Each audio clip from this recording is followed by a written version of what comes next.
10 साल से BJP government को मालूम है कि फ्रॉड कैसे हुआ सोसाइटी में, लेकिन 10 साल से इस सोसाइटी का जो कानून है उसमें कोई बदलाव नहीं है। मतलब बीजेपी वाले कह रहे हैं कि करो, हमारा कमीशन दे दो और जो फ्रॉड करना है करो, ये कह रहा है अमित शाह।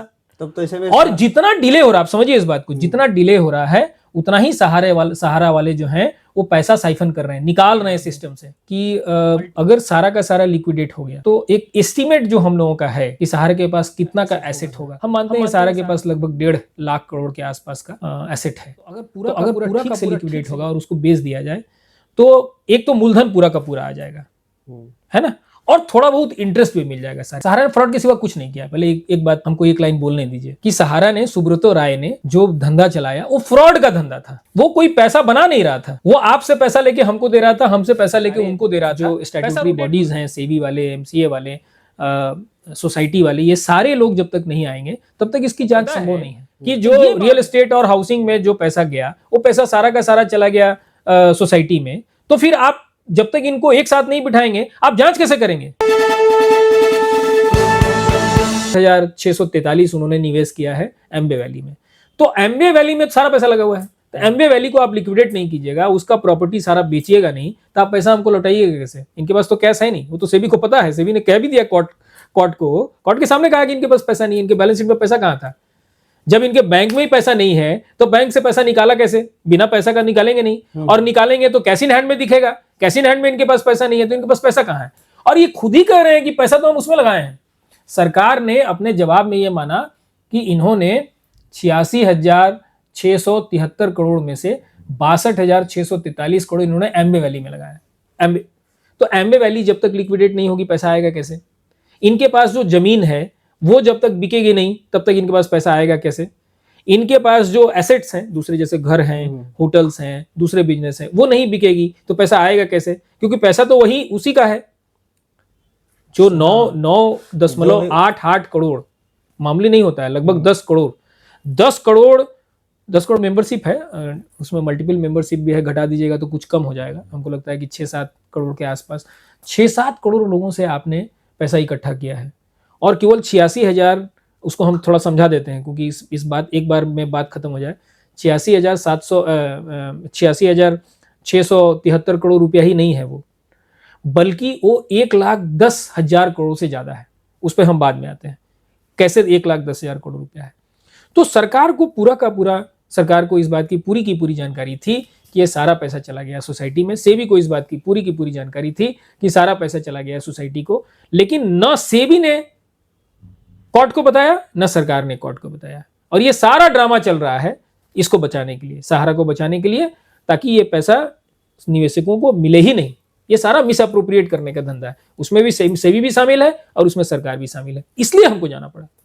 तो हम एक बार फिर से बताएं कि हम माननीय सुप्रीम कोर्ट से हमने क्या कहा है या क्या प्रेयर है हमारा। हमने कहा है कि मतलब जितने इनके एंटिटीज हैं, जितनी कंपनीज हैं, जितनी सोसाइटीज हैं, जितने इनके पार्टनरशिप फर्म है, सोल पर, सबको आपको लिक्विडेट करना पड़ेगा, क्योंकि पैसा उतना ही है 1,10,000 करोड़, और उसमें अगर इंटरेस्ट जोड़ेंगे तो लगभग 3 लाख करोड़ के आसपास ड्यू है आज की तारीख में निवेशकों का, और वो सारा पैसा उन्हीं का है। अब तो सारा का पैसा आप सोसाइटी के लोगों का है, क्योंकि सारे लोग सोसाइटी में चले गए, है ना। तो जब तक लिक्विडेट नहीं करिएगा तब तक आप ये पैसा दे नहीं सकिएगा। उसमें सबसे बड़ा नाम है एम्बे वैली का।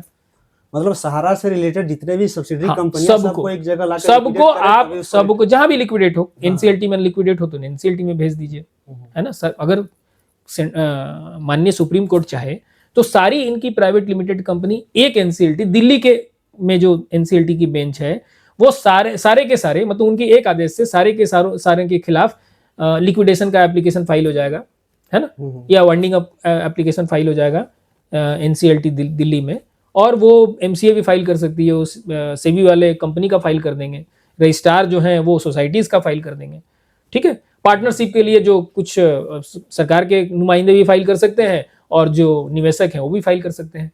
तो सारा का सारा एक साथ दिल्ली की अदालतों में लिक्विडेशन के पिटिशंस फाइल हो जाएंगे, लिक्विडेट हो जाएंगे, और सारा जो एसेट है उसको बेच के आपको एक फंड में लाना पड़ेगा, और उस एक फंड को मैनेज करने के लिए आपको एक बड़ी कमेटी बनानी पड़ेगी।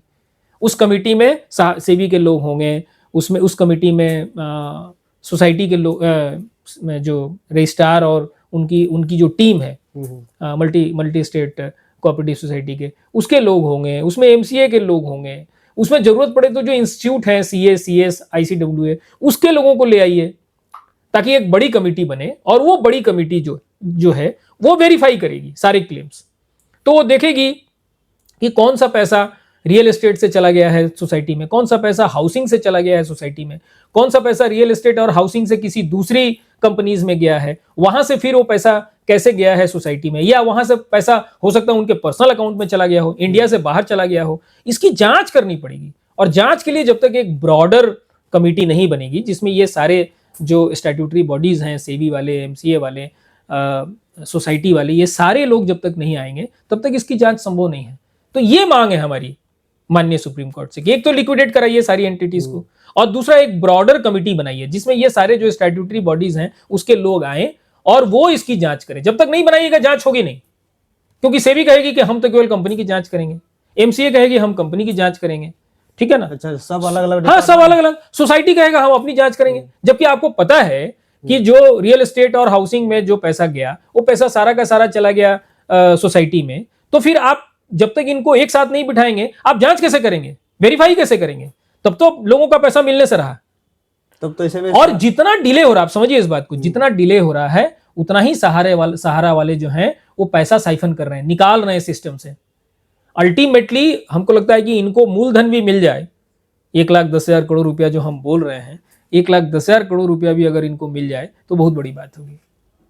अच्छा सर, जो अभी लिक्विडेशन की जो बात कर रहे हैं, लिक्विडेशन में तो सारे सहारा जो निवेशक हैं उनको मिलने की संभावना कहाँ तक ज्यादा है? और जैसे कि आपने जो देखिए एक सवाल सर, जैसे कि आपने जो रिट फाइल की, पिटीशन जो फाइल की, अगर आपके पक्ष में फैसला आता है तो जैसे कि 30,000 जो मामला, 30,000 जो आपका संस्थान की तरफ से जो पिटीशन दायर किया उसमें सारे सिर्फ 30,000 लोगों को ही फायदा मिलेगा, फिर टोटल सहारा निवेशकों को ही फायदा मिलेगा? पहले सवाल का जवाब दें कि अगर सारा का सारा लिक्विडेट हो गया तो एक एस्टीमेट जो हम लोगों का है कि सहारा के पास कितना का एसेट होगा, हम मानते हैं सहारा के पास लगभग 1.5 लाख करोड़ के आसपास का एसेट है।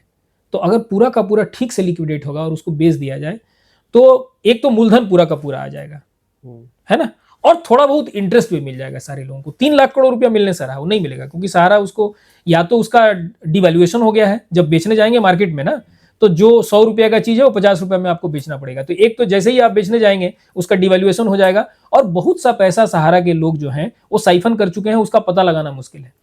अच्छा, और एक ये भी सवाल, दूसरा सवाल आपने पूछा कि केवल 30,000 लोगों के लिए को मिलेगा या दूसरे को नहीं। केवल 30,000 लोगों के लिए हम लोग गए नहीं है, हमने कहा कि हम 30,000 लोगों को रिप्रेजेंट करते हैं, लेकिन सवाल तो 9.88 जो मेंबर्स हैं, 88 करोड़ मतलब लगभग 10 करोड़ जो मेंबर्स हैं सहारा के, उनका सवाल है।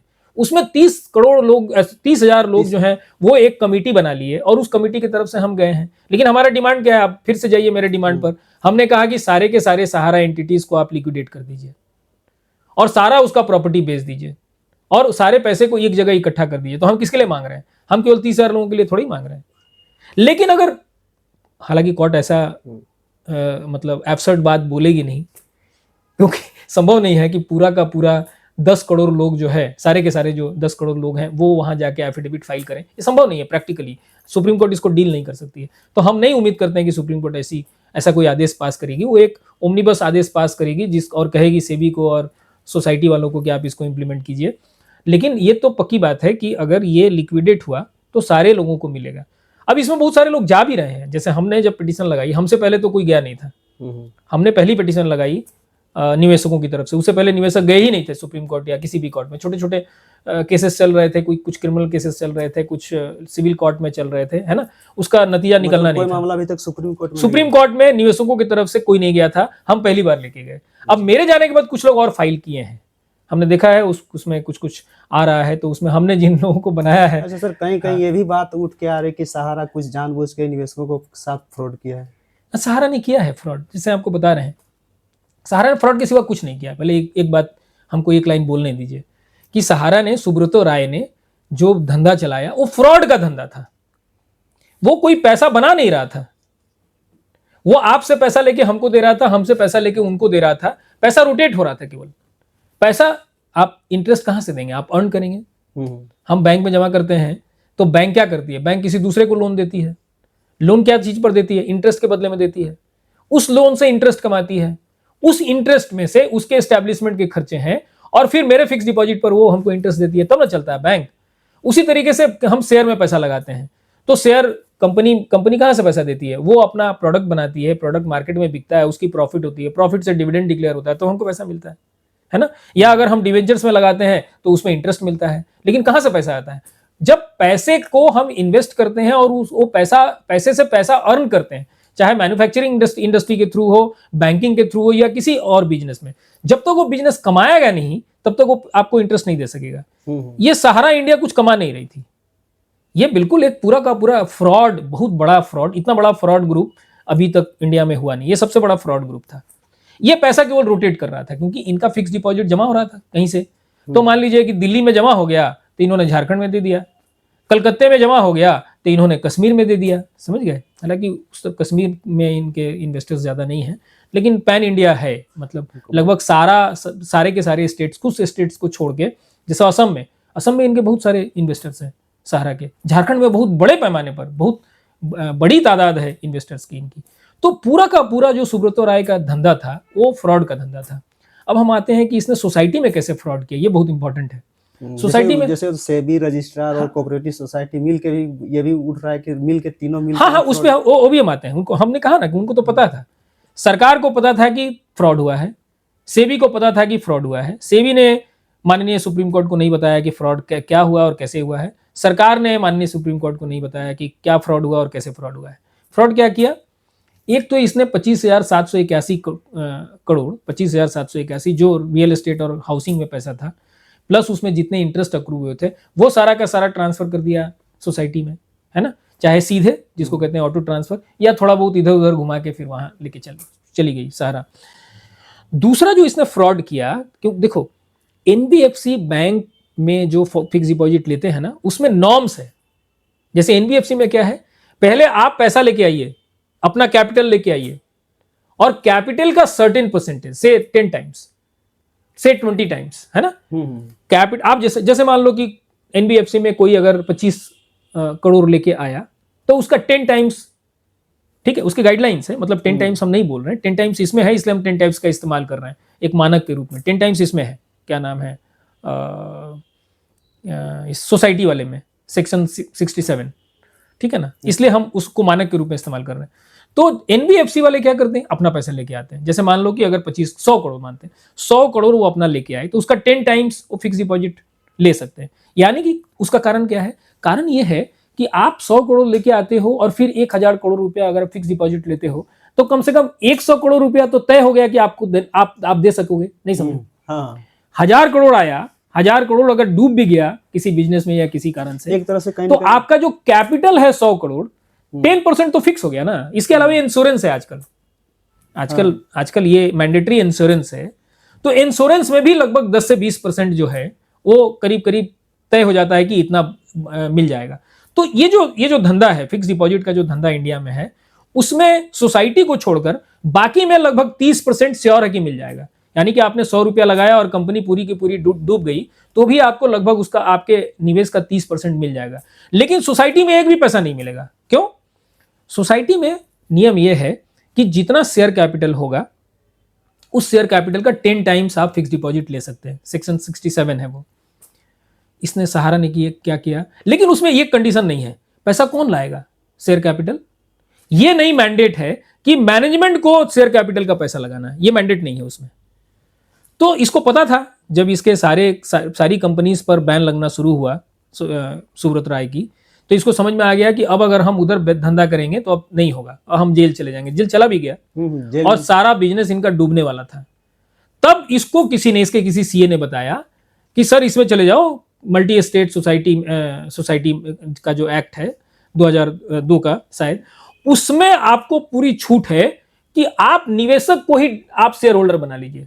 तब देखिए हुआ कैसे धंधा, माने फ्रॉड कैसे हुआ कि जो निवेशक फिक्स डिपॉजिट किए इसमें सहारा सोसाइटी में, वही निवेशक शेयर होल्डर भी हैं। समझ के बाद तो सबसे पहले उसने क्या किया कि निवेशकों को कहा कि आप इसके शेयर होल्डर बन जाइए, तो लोग शेयर होल्डर बन गए, सारे के सारे निवेशक। इनका एक पैसा नहीं लगा। पूरे के पूरे सोसाइटी में सुब्रत राय और उसके जो डायरेक्टर्स हैं या दूसरे लोग, उनका एक भी पैसा नहीं लगा। पैसा किसने लगाया? निवेशकों ने। हम्म, तो निवेशक ही शेयर होल्डर, तो शेयर होल्डर्स जो हैं वो पैसा लेके आए, मान लो 20,000 करोड़, है ना, हाँ, या 10,000 करोड़, तो 10 टाइम्स आप फिक्स डिपॉजिट ले सकते हैं नियम के हिसाब से। सेक्शन 67 जो है वो ये कहता है कि 10 टाइम्स आप फिक्स डिपॉजिट लेंगे। मेरा ही पैसा है, 10,000 करोड़ हमने लगाया और शेयर खरीदा, किसका? चारों सोसाइटीज का। और लॉ कहता है कि अब आप शेयर होल्डर से 10 टाइम्स आप फिक्स डिपॉजिट ले सकते हैं। तो मेरे ही शेयर कैपिटल पर आपने 10 टाइम्स हमसे फिक्स डिपॉजिट भी ले लिया, 86,673 करोड़। आप समझ रहे हैं फ्रॉड? समझ रहे हैं? मतलब हमारा कुछ नहीं लगा। हाँ, हमारा कहने का मतलब सहारा वालों का एक पैसा नहीं लगा। मतलब सारे निवेशकों का ही पैसा। इनकी हैसियत नहीं थी 1000 करोड़ लगाने की। ये 1000 करोड़ कब कमाया है? सुब्रत राय की पूरी टीम को आप एक साथ ले लीजिए, उसके जितने डायरेक्टर्स, चार्टर्ड अकाउंटेंट, सबका नेटवर्थ मिला लीजिए तो 1000 करोड़ नहीं होगा, 500 करोड़ नहीं होगा, हमको लगता है। तो इनकी सुब्रत राय, इनके पूरे खानदान की और इनका जो डायरेक्टरेट था और इनके जितने सीए थे, उनकी औकात नहीं थी 500 करोड़ रुपया अपने जेब से लगाने की। उनकी हैसियत नहीं थी, उनका नेटवर्थ नहीं था इतना। लेकिन लॉ खामोश है, लॉ गलत है। लॉ नहीं कह रहा है, multi state cooperative society act ये नहीं कहता है कि जो प्रोमोटर्स हैं उनको पैसा लेके आना है शेयर कैपिटल के रूप में। ये रिक्वायरमेंट केवल एनबीएफसी के लिए है, बैंकों के लिए है, इसमें नहीं है। इसमें नहीं है तो इन्होंने क्या किया, निवेशक को बना दिया शेयर होल्डिंग। डायरेक्टर अपने रहे, एजीएम खुद करते रहे, बोर्ड मीटिंग खुद करते रहे। आइडियली अगर हम शेयर होल्डर हैं तो हमको ना मीटिंग में जाना चाहिए, हमको ना डायरेक्टर्स बनाना चाहिए। ऐसा तो नहीं हुआ। डायरेक्टर्स बना रहा है सुब्रत राय अपने और उसके लोग, करीबी लोगों को, अपने करीबी लोगों को बना के रखा। और शेयर होल्डर सारे, और शेयर होल्डर तो कोई जब निवेशकों को 10 करोड़ शेयर होल्डर्स जो हैं वो जाएंगे क्या एजीएम में? नहीं ना जा सकेंगे। तो शेयर होल्डर कोई भी नहीं गया। 10 करोड़ जो शेयर होल्डर है उसमें कोई भी नहीं गया। तो पूरा का पूरा जो मालिक, पूरा का पूरा जो डायरेक्टरेट था वो इनका रहा, सुब्रत राय के हाथ में रहा। तो बिना जिसको हिंग लगे ना फिटकरी वाली जो कहावत है वो हो गया कि इन्होंने एक नया पैसा नहीं लगाया और 1,10,000 करोड़ के बैठे बैठे मालिक हो गए, उसमें से पैसा ट्रांसफर कर दिया। अब आते हैं जो निवेश किया वो कितना बड़ा फ्रॉड है, वो कैसे फ्रॉड है। कोऑपरेटिव सोसाइटी का जो लॉ है उसका नियम है, सेक्शन 64 में लिखा हुआ है कि आप जो भी पैसा फिक्स डिपॉजिट में लेंगे वो सारा का सारा पैसा जो है आप दूसरे कोऑपरेटिव सोसाइटी में, बैंक में, ठीक है, ट्रस्ट सिक्योरिटीज में, मतलब गवर्नमेंट जो इशू करती है, समझ गए, गवर्नमेंट जो स्क्रिप्ट्स इशू करती है मार्केट में, होता है ना जो गवर्नमेंट, आरबीआई, तो सारा का सारा पैसा आपको उसमें रखना था। मैंने आप इसको इस रूप में समझिए कि सबसे सिक्योर जगह रखना था, बैंक में रखना था, ठीक है ना, और गवर्नमेंट सिक्योरिटीज में रखना था। बस आप ये दो टर्म समझिए, बाकी लोग ज्यादा बताएंगे तो लोगों को समझ में नहीं आएगा, कंफ्यूजन हो जाएगा। तो सिर्फ ये दो बात समझिए कि सारा का सारा पैसा इनको इन्वेस्ट करना था बैंक के फिक्स डिपॉजिट में या गवर्नमेंट के सिक्योरिटीज में। पैसा कहां लगाया इन लोगों ने? 62,643 करोड़ कहां लगाया? एम्बे वैली में लगाया, जो कि एक रियल एस्टेट बिजनेस था है। तो पहले इन्होंने जमीन खरीदी, उसके बाद वहां टाउनशिप बनाना शुरू किए। और ये जो रजिस्ट्रार है कोऑपरेटिव सोसाइटी का, उसको मालूम है सेक्शन 667 का वायलेशन हुआ है। निवेशक ही शेयर होल्डर है और निवेशक ही फिक्स डिपॉजिट होल्डर है। इनका प्रोमोटर की तरफ से एक भी पैसा नहीं आया है ना। ये मालूम है उसको, रजिस्ट्रार को। और रजिस्ट्रार को यह भी मालूम है कि पैसा जो है इसको इन्वेस्ट करना था बैंक के फिक्स डिपॉजिट्स में और गवर्नमेंट सिक्योरिटीज में। ये इन्वेस्ट किया है एम्बे वैली में, जो कि एक रियल एस्टेट कंपनी है, और वो भी एक दो पैसा नहीं, 62,643 करोड़। टोटल कलेक्शन कितना है? 86,673 करोड़ है कलेक्शन फिक्स डिपॉजिट का, और लगभग 20,000 करोड़ होगा शेयर कैपिटल, मतलब सब मिला के 1,10,000 करोड़ है ना मैक्सिमम जो एस्टिमेट है। उसमें से 62,643 करोड़ रियल एस्टेट में चला गया। तुमको मालूम नहीं है? तुम रजिस्ट्रार हो, हर साल तुमको रिटर्न फाइल होता है ना तुम्हारे सामने, तुमने देखा नहीं पैसा कहां गया? तुमको तो मालूम था कि सेक्शन 67 का भी वायलेशन किया है इन लोगों ने, और सेक्शन 64 का भी वायलेशन किया है। और आप जान लीजिए एक और इंटरेस्टिंग बात है, ये जो पैसे का लेन देन होता है ना फिक्स डिपॉजिट, इसमें आरबीआई का भी जुरिस्डिक्शन है। ये केवल रजिस्ट्रार का काम नहीं था, ये आरबीआई का भी काम था कि इसको रोकना। और सेबी वालों को तो मालूम था, सेबी वालों को मालूम था कि मेरा पैसा तो चला गया है सोसाइटी के पास, तो तीन अथॉरिटी का देखो रोल, आरबीआई का रोल था कि इस तरीके से जो फिक्स डिपॉजिट ये ले रहे हैं ये बिल्कुल वायलेशन है, उनको रोकना था। आरबीआई वालों ने नहीं रोका। सेबी को मालूम था कि उसके जो 25,781 प्लस जो इंटरेस्ट थे 25,781 करोड़ और इंटरेस्ट यानी सब मिला के लगभग 50,000 करोड़, वो सारे के सारे पैसे चले गए हैं सोसाइटी के पास। सेबी वालों ने कुछ नहीं किया। और सोसाइटी का जो रजिस्ट्रार है उसको मालूम था कि सारा का सारा पैसा जो है वो सेक्शन 67 का वायलेशन करके लिया गया है और सेक्शन 64 का वायलेशन करके सारा का सारा इन्वेस्टमेंट हुआ है। उसको मालूम था, वो हर साल देखता है ना। सहारा तो कोई छोटी मोटी कंपनी नहीं थी, 1 लाख करोड़ का मैटर था। तो उसको तो वो तो देखता था ना, बैलेंस शीट निकाल के तो देखता था। उसको तो दिख रहा था कि इन्वेस्टमेंट कहां हुआ है, उसको तो दिख रहा था कि शेयर होल्डर्स कौन है, उसको तो दिख रहा था कि वही शेयर होल्डर्स जो है वो उन्होंने फिक्स डिपॉजिट में भी इन्वेस्ट किया है। लेकिन उसने कुछ नहीं किया। उसका एक जो ये था, उसने एक चिट्ठी लिख दी कि ये बहुत फ्रॉड हुआ है। अरे तुमने किया क्या इतने सालों तक? तो देखो ये जो सहारा का फ्रॉड हुआ है, ये केवल सहारा अपने से फ्रॉड कर नहीं सकती थी, और सर बात सिस्टम फेल हुआ है। यानी कि सेबी, आरबीआई और जो कोऑपरेटिव सोसाइटी का जो रजिस्ट्रार है, इन तीन अथॉरिटीज ने मिलकर ये फ्रॉड करवाया है। और सर कहीं तीनों तो कहीं गवर्नमेंट के कंट्रोल में होती है।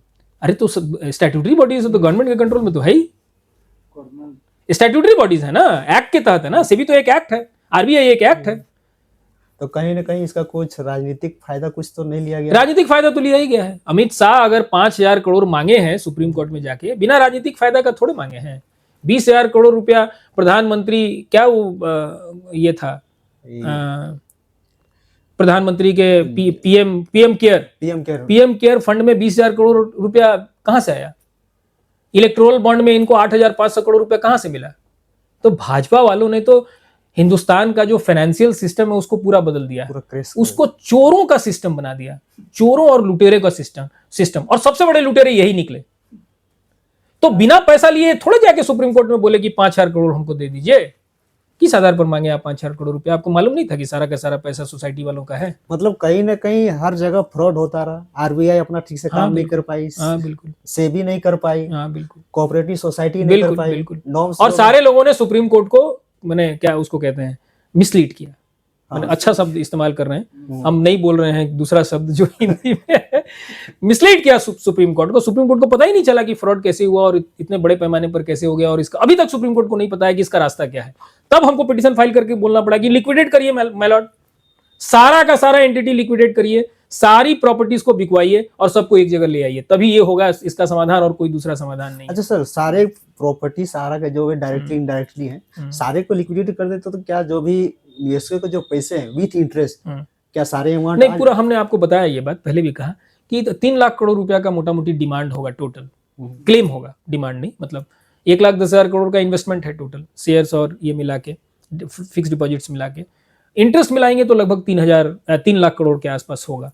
लेकिन हमको लगता है कि जब आप मार्केट में बेचने जाओगे तो उसको हम लोग एक टर्म इस्तेमाल करते हैं फाइनेंस में, स्लम्प सेल। मतलब अब मेरे पास कोई रास्ता नहीं है, हमको इसको बेचना है। तो जब आप स्लम्प सेल करने जाओगे ना, तो 3 लाख की प्रॉपर्टी बड़ी मुश्किल से 3 लाख करोड़ की प्रॉपर्टी जो है वो बड़ी मुश्किल से 1.5 लाख करोड़, 2.25 लाख करोड़, 2 लाख करोड़ में आपको बेचना पड़ेगा। तो आप मान के चलिए कि इंटरेस्ट बहुत ही कम मिलेगा, है ना। आपका सारा का सारा प्रिंसिपल मिल जाए, यानी कि मूलधन आपका वापस हो जाए, वही शुक्र मनाना चाहिए या शुक्र मनाएंगे लोग जब पैसा मिल जाएगा। तो अभी तो वो मिलेगा कि नहीं मिलेगा, अभी तो वो डाउट में है। अच्छा सर, आपने जो ये पिटीशन फाइल किए, इससे आपको क्या उम्मीद लग रहा है? देखिए, हम मानते हैं कि अगर सुप्रीम कोर्ट इस पे जल्दी फैसला ले, कमेटी बना दे, जैसा हम बोल रहे हैं, जैसा हम प्रपोज कर रहे हैं, हम तो बता रहे हैं कि क्या करना है। हम बता दिए कि वायलेशन क्या क्या हुआ है, हम बता दिए कौन कौन लोग फ्रॉड में शामिल हैं, है ना। हमने सिस्टम और लॉ में जो लैकुना है, मतलब लॉ में जो कमियां हैं, जैसे मल्टी स्टेट कोऑपरेटिव सोसाइटी जो एक्ट है, उसमें ये नहीं लिखा हुआ है, उसका कोई गाइडलाइन नहीं है, उसका कोई नोटिफिकेशन नहीं है कि जो प्रोमोटर है उसको पैसा ले आना पड़ेगा, कैपिटल। तो कैपिटल जो लगाने वाले जो हैं वही वो इन्वेस्टर ही थे, और वही इन्वेस्टर जो है फिक्स डिपॉजिट क्या नाम है में इन्वेस्ट किया, समझ गए ना। प्रोमोटर ने एक भी पैसा नहीं लगाया। मतलब जैसे बैंक और एनबीएफसी का नॉर्म्स है, उसमें उस नॉर्म, ऐसा कोई नॉर्म्स, मतलब एक लाइन में समझिए, ऐसा कोई नॉर्म्स इसमें नहीं है सोसाइटी के केस में, करेक्ट। तो ये मैंने बताया माननीय सुप्रीम कोर्ट को देख लीजिए 64 67 का कैसे वायलेशन हुआ है। हम ही शेयर होल्डर हैं और हम ही फिक्स डिपॉजिट में इन्वेस्ट किए हैं, प्रोमोटर ने एक भी पैसा नहीं लगाया है। गेटिंग माय पॉइंट, जो एनबीएफसी और बैंकों के लिए रूल है। तो ये लकुना है। ऐसा कानून कैसे बनाया संसद ने, और बनाया तो उसको ठीक क्यों नहीं किया, आज तक ठीक नहीं किया। 10 साल से बीजेपी गवर्नमेंट को मालूम है कि फ्रॉड कैसे हुआ सोसाइटी में, लेकिन 10 साल से इस सोसाइटी का जो कानून है उसमें कोई बदलाव नहीं है। मतलब बीजेपी वाले कह रहे हैं कि करो, हमारा कमीशन दे दो और जो फ्रॉड करना है करो, ये कह रहा है अमित शाह। मतलब सारे जो भी बॉडी है, गवर्नमेंट बॉडी, सारे सबके सब इन्वॉल्व है, सब इन्वॉल्व है।